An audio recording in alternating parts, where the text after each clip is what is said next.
আমি করি মানে আমি কাজটা করি, তার জন্য হবে আই ডু। এবার আমি করাই মানে কাজটা আমি নিজে না করে কাউকে দিয়ে করাচ্ছি। এরকমই সে চুল কাটিয়েছে, সে নিজে চুলটা কাটেনি, পার্লারে বা সেলুনে গিয়ে কাউকে দিয়ে কাটিয়েছে। আমি আমার গাড়িটা মেরামত করাবো, কাউকে দিয়ে করাবো। আমি ঘরটা রং করিয়েছি মানে কাউকে দিয়ে করিয়েছি। এভাবে যখন কর্তা নিজে কোনো কাজ না করে কাউকে দিয়ে কাজটা করায়, তার জন্য আমরা কতগুলো বিশেষ ধরনের ভার্ব ব্যবহার করে থাকি। এই ভার্বগুলোকে বলা হয় কৌশেটিভ verb. A causative verb indicates something or someone that causes an action or a result. এবার দেখিনি এই কৌশেটিভ ভার্ব কোনগুলো। দেখো, প্রথম আমাদের একটা গুরুত্বপূর্ণ কৌশেটিভ ভার্ব হচ্ছে make, and then get, তারপরে have, let, help। তাহলে আমরা পাঁচটা গুরুত্বপূর্ণ কৌশেটিভ ভার্ব পেলাম। Make, get, have, let, help. ভীষণ ভীষণ একটা ইম্পর্টেন্ট টপিক। প্রচুর সার্চ করে থাকি যে আমরা কোন ক্ষেত্রে কোন কৌশেটিভ ভার্বটা ব্যবহার করব, মানে ঠিক কোন সেন্সে আমরা কোনটা ব্যবহার করব, কোথায় মেক করব, কোথায় get, have, let and help. আজকের ক্লাসে এই কৌশেটিভ ভার্বগুলোকে আমরা ডিটেলসে শিখবো, যে আমরা কোন বাক্যে কোন কৌশেটিভ ভার্ব ব্যবহার করব, কিভাবে ব্যবহার করব সব জানবো। সাথে সাথে গ্রামারটাকে ভালো করে প্র্যাকটিস করব। দেখো, এই টপিকটা খুব গুরুত্বপূর্ণ। যখন আমরা কোনো কাজ নিজেরা করছি তখন আমরা ডাইরেক্ট বলে দিচ্ছি, কিন্তু কাজটা যখন অন্য কাউকে দিয়ে করাচ্ছি তখন কিন্তু আমাদের ক্রিয়ার সাহায্যে সেগুলোকে বলতে হচ্ছে। কাজটা হতে পারে যে আমি কাউকে দিয়ে জোর করে করাচ্ছি, সেক্ষেত্রে একটা কৌশেটিভ ভার্ব হবে। কাউকে যদি আমরা কাজটা দায়িত্ব দিয়ে করাই, সেক্ষেত্রে একটা হবে। যদি কাউকে কনভিন্স করে বা মানিয়ে কাজটা করাই, সেক্ষেত্রে হবে। আবার কাউকে আমরা অনুমতি দিচ্ছি বা অ্যালাউ করছি কাজটা করার জন্য, সেই ক্ষেত্রে হবে। চলো ভালো করে শিখে নি। Welcome you back to the channel. I am Anushila. You are watching Delightful Learning with Onu. Without any further delay, let's jump into that. আমাদের প্রথম কৌশেটিভ ভার্ব হচ্ছে মেক। দেখি আমরা কোন ক্ষেত্রে মেকের ব্যবহার করি। আমি তাকে দিয়ে আমার কাজ করাচ্ছি, কাজ করাচ্ছি। দেখো, প্রথমেই বললাম যখন কাউকে দিয়ে কাজটা করাই তখনই আমরা এগুলো ব্যবহার করে থাকি। এবার মেক কোন ক্ষেত্রে ব্যবহার করি? যখন কাউকে কোনো কাজ আমরা জোর করে করাচ্ছি বা কাজটা করতে বাধ্য করছি, তাহলে যখন আমরা ফোর্সফুলি কাউকে দিয়ে কোনো কাজ করাচ্ছি তখন আমরা মেকের ব্যবহার করব।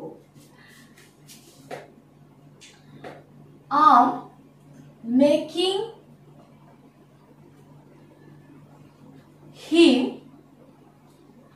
তাকে দিয়ে আমার কাজ করাচ্ছি। I am making him do my work। এক্ষেত্রে আমি জোর করে করাচ্ছি, তার জন্য হলো মেকিং। দেখো, এটা কন্টিনিউয়াস টেন্সে রয়েছে, তাই আমরা মেকের সাথে আইএনজি করে করলাম মেকিং। এবার রুলটা কি হবে? প্রথমে বসবে সাবজেক্ট, সাবজেক্ট হচ্ছে আমি, আই। আচ্ছা, তারপরে বসবে কৌশেটিভ ভার্ব মেক। এখানে হয়েছে মেকিং, মেক বসেছে। তারপরে যাকে দিয়ে করাচ্ছি মানে পার্সনটা, তার উল্লেখ করব। এখানে হিম, তাকে দিয়ে করাচ্ছি, পার্সন উল্লেখ করব। এন্ড দেন ভার্বের ফার্স্ট ফর্ম V1, তার জন্য করেছি ডু। সাবজেক্ট মেক, যাকে দিয়ে করাচ্ছি সে, ভার্বের ফার্স্ট ফর্ম V1। এই রুলটাকে তোমরা ভালো করে নোট ডাউন করে নাও। বাকিটা একদম সহজ। যখন কাউকে দিয়ে জোর করে কাজ করাবো তখন হবে make. I am making him do my work. Next, তুমি আমাকে হাসাও, হাসাও। কেউ আমাকে হাসাচ্ছে, জোর করে হাসাচ্ছে আমি বলতে চাইছি, তখন হবে make. You make me laugh। দেখি এই স্ট্রাকচারটা মেনটেন হয়েছে কিনা। প্রথমে সাবজেক্ট ইউ, তারপরে মেক, তারপরে মি আমাকে, যে পার্সনটার কথা বলা হয়েছে সেই পার্সনটা, তারপরে love V1। You make me love. Next, আমি জয়কে দিয়ে রান্না করিয়েছিলাম। করিয়েছিলাম পাস্টের কথা বলা হচ্ছে, মেকের পাস্ট হবে মেড। Make, made, made. তাহলে করিয়েছিলাম, আই মেড, যাকে দিয়ে করাই তার উল্লেখ করি, I made Joy cook food. দেখো সাবজেক্ট, তারপরে হলো মেক, মেকের পাস্ট মেড, যাকে দিয়ে করাচ্ছি সে, তারপরে হলো V1, তারপরে হচ্ছে other word. I made Joy cook food, simple. Next, তুমি আমাকে প্রতিদিন কাঁদাও। প্রতিদিন কাঁদাও, ইউ, এটা সিম্পল প্রেজেন্টে রয়েছে, you make me cry every day. You make me cry every day. You subject, তারপরে make, তারপরে person, তারপরে V1, every day. তাহলে যখনই ফোর্সফুলি কাউকে দিয়ে কোনো কাজ করানো হচ্ছে তখন make এর ব্যবহার হবে। স্ক্রিনশট নিয়ে নাও।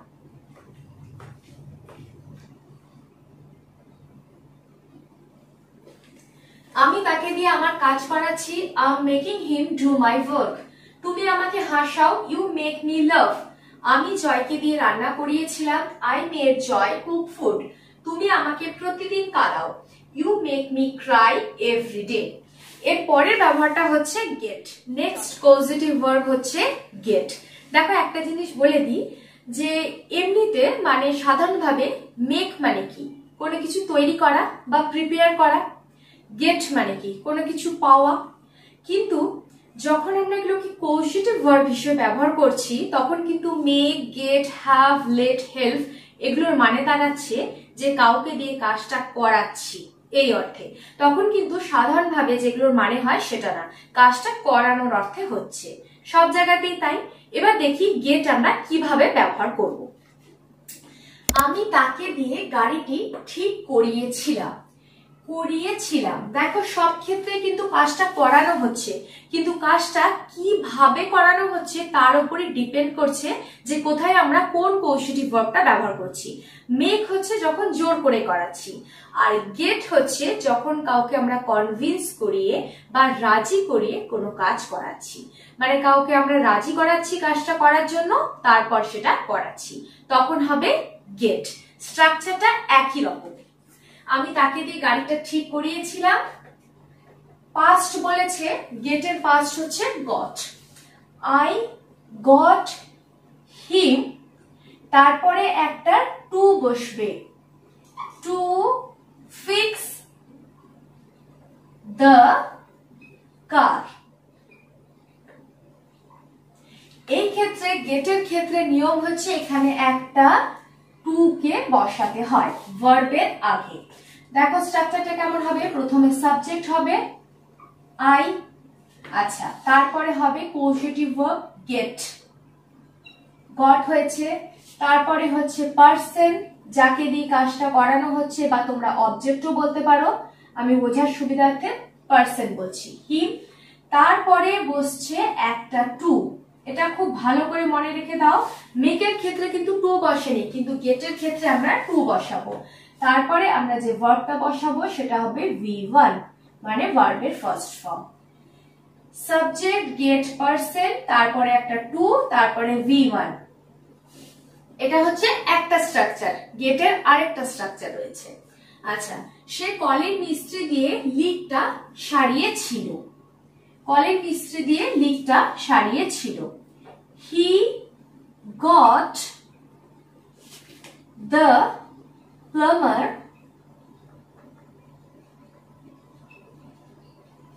দেখো স্পেলিং হচ্ছে প্লাম্বার, কিন্তু প্রনাউন্সিয়েশন প্লামার। প্লামার বিটা সাইলেন্ট হবে, plumber. He got the plumber to fix the leak. Leak হয়ে যায় না, কলের মধ্যে লিক হয়ে যায়, সেই লিকের কথা বলা হয়েছে। He got the plumber to fix the leak. এক্ষেত্রে তোমরা বলতে পারো যে আমরা তো মেকেরও ব্যবহার করতে পারি, মানে আমরা জোর করে কাউকে দিয়ে কাজটা করাচ্ছি বোঝাতে, সেটাও করতে পারো। ঠিক কথার সেন্স অনুযায়ী তোমাদের ব্যবহার করতে হবে। যদি মনে হয় কাজটা জোর করে করানো হচ্ছে মেক, যদি মনে হয় কাউকে কাজটা কনভিন্স করে করাচ্ছি তখন গেটের ব্যবহার হবে। খালি গেটের ক্ষেত্রে কিন্তু টু ব্যবহার করতে হয়। নেক্সট, সে চুল কাটিয়েছিল। চুল কাটিয়েছিল, প্রথমে তো বাক্যটা পাস্টে রয়েছে, আর দ্বিতীয়ত দেখো এই বাক্যটার ক্ষেত্রে কিন্তু কাকে দিয়ে কাজটা করিয়েছিল উল্লেখ নেই। উল্লেখ নেই যে কাজটা কে করেছিল, খালি কাজটা হয়েছিল সেটা উল্লেখ আছে। এই ধরনের বাক্যকে বলা হয় প্যাসিভ কজেটিভ। প্যাসিভ কজেটিভ যেখানে কাজটা কে করছে উল্লেখ থাকে না, কাজটা হচ্ছে বা হয়ে গেছে সেটার কথা থাকে। এক্ষেত্রে স্ট্রাকচারটা একটু অন্যরকম হবে, মানে এই গেটের স্ট্রাকচারটা আরেকটা স্ট্রাকচার আছে, মানে সেকেন্ড একটা স্ট্রাকচার। প্রথমে আমি লিখে দিই, সে চুল কাটিয়েছিল, she got her hair cut. hair cut. এই ক্ষেত্রে যখন কে কাজটা করছে উল্লেখ থাকবে না, তখন প্রথমে করব সাবজেক্ট, তারপরে করব গেট, তারপরে যে কাজটা মানে এই যে চুল কাটার কাজটা সেটাকে আমি বলছি থিঙ্ক। থিঙ্ক, তারপরে করব V3 মানে ভার্বের পাস্ট পার্টিসিপল ফর্ম। সাবজেক্ট, তারপরে গেট, তারপরে যে কাজটার উল্লেখ থাকবে সেটা, তারপরে করব V3 মানে ভার্বের থার্ড ফর্ম। দেখো সি সাবজেক্ট, গট করেছি যেহেতু পাস্টে রয়েছে তাহলে গেটের পাস্ট গট। এখানে কে করেছে উল্লেখ নেই, কিন্তু কি কাজটা না হেয়ার কাট, ওই জন্য হার হেয়ার, তার হেয়ার চুল কাটার কথা বলা হয়েছে, হেয়ার মানে থিঙ্ক। কাট, এখানে V3 হয়েছে। কাট যে ভার্বটা সেটা তিনটে একই, কাট কাট কাট, মানে V3 টাও কিন্তু কাট, তাই জন্য এটা কাট হয়েছে, এটা V3। she got her hair cut। তাহলে যখন প্যাসিভ পজিটিভের ক্ষেত্রে যেখানে কর্তার উল্লেখ থাকবে না, মানে কে কাজটা করছে সেটার উল্লেখ থাকবে না, কাজটা হয়েছে বা হচ্ছে সেটার উপর গুরুত্ব দেওয়া হবে, তখন আমরা ঠিক এই স্ট্রাকচারটাকে ফলো করব। Subject, get, think, V3। Practice করলে একদম জলের মতো সহজ হয়ে যাবে। আরেকটা এক্সাম্পল দেখে নিই। আমরা আমাদের ঘর রং করিয়েছিলাম। দেখো এই ক্ষেত্রেও ঘরটা কাকে দিয়ে রং করিয়েছিলাম উল্লেখ নেই, ঘরটা রং করিয়েছিলাম। এরকম অনেক কথাই থাকে যেখানে কাকে দিয়ে করিয়েছি সেটা বলা দরকার পড়ে না, কাজটা করিয়েছি, সেক্ষেত্রে হবে প্যাসিভ পজিটিভ আর এই স্ট্রাকচার। আমরা উই গট আওয়ার হাউস, দেখো বলেছিলাম থিংটার উল্লেখ করতে, হাউস V3 পেইন্টেড। পেইন্টেড বা we got our house colored বা we got our house whitewashed, এরকম। we সাবজেক্ট, তারপর গেটের পাস্ট গট হলো, থিংটা উল্লেখ কি না our house, তারপরে পেইন্টেড, এটা হলো V3। তাহলে এক্ষেত্রে আমরা দুটো জিনিস পেলাম, একটা হচ্ছে গেটের ব্যবহার করব যখন কাউকে রাজি করিয়ে কোনো কিছু কাজ করাবো, তখন গেটের ক্ষেত্রে সবসময় ইনফিনিটিভ টু হয়, ভার্বের আগে টু হয়, আর যখন প্যাসিভ পজিটিভ হবে তখন এই স্ট্রাকচারটা হবে। তোমরা স্ক্রিনশট নিয়ে নাও।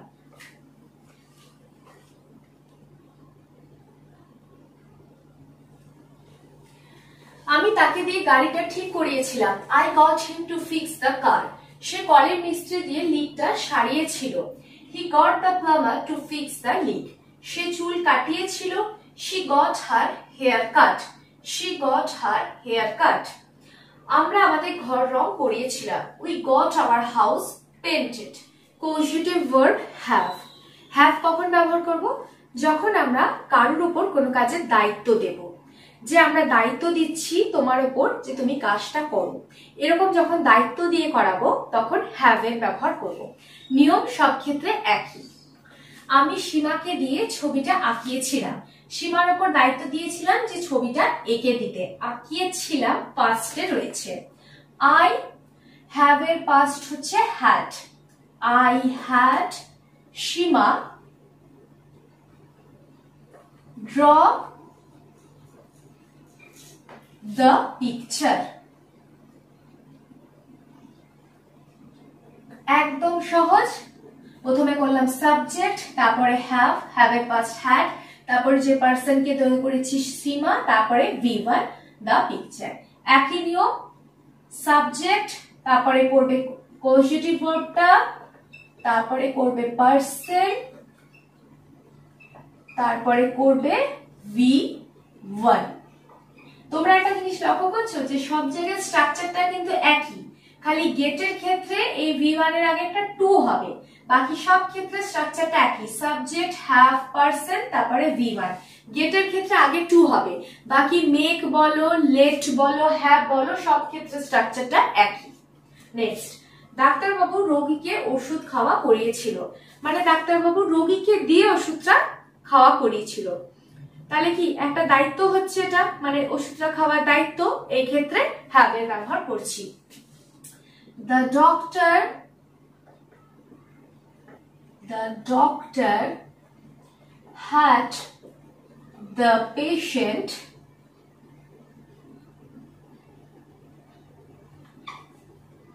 take medicine এর ক্ষেত্রে take নেওয়া হয়, the medicine।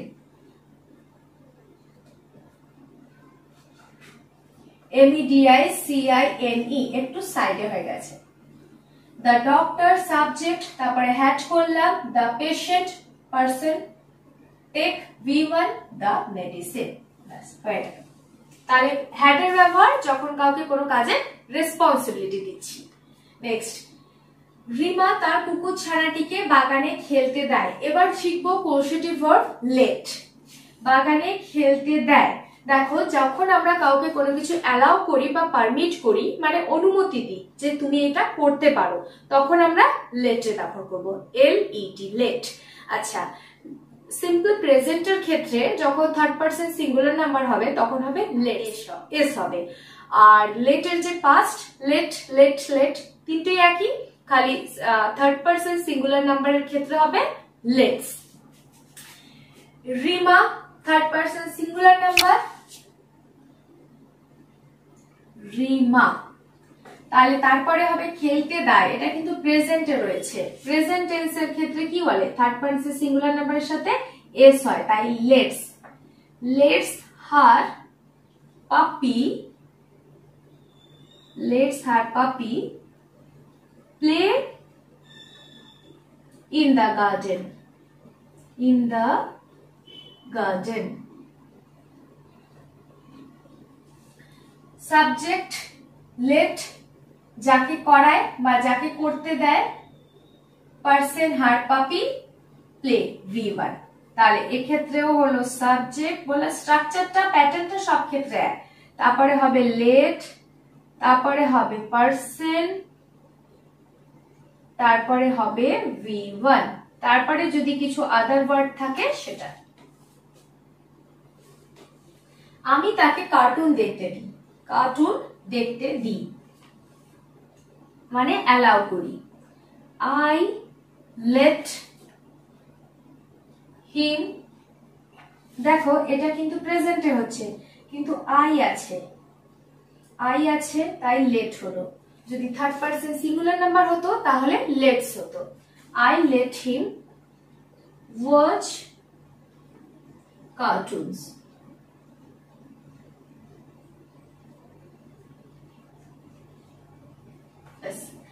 I let him watch cartoons। তাহলে দুটো নিয়ম পেলাম, একটা হচ্ছে have যখন কারোর উপর রেসপন্সিবিলিটি দিচ্ছি, আর একটা হচ্ছে let যখন কাউকে অনুমতি দিচ্ছি কাজটা করার জন্য। তোমরা স্ক্রিনশট নিয়ে নাও।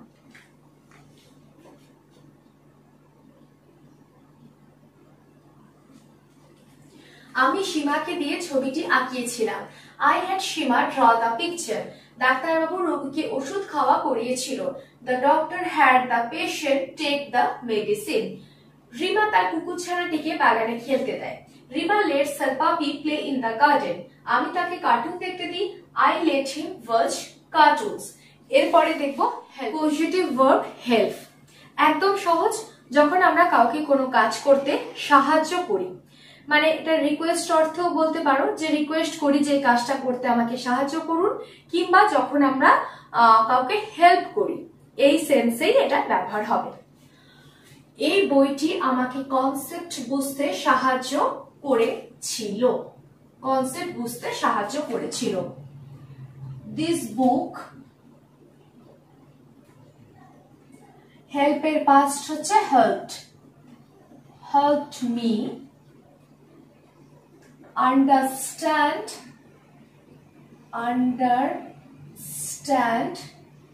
the concept.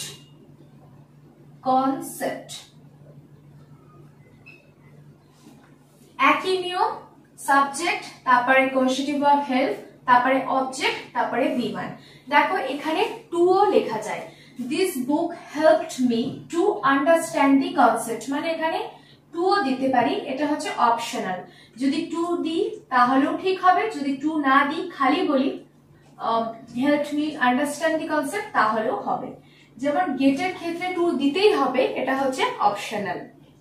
নেক্সট, আমার ডাক্তারবাবু আমাকে অসুস্থতা থেকে সারতে সাহায্য করেছিল, মানে রিকভার হতে সাহায্য করেছিল। My doctor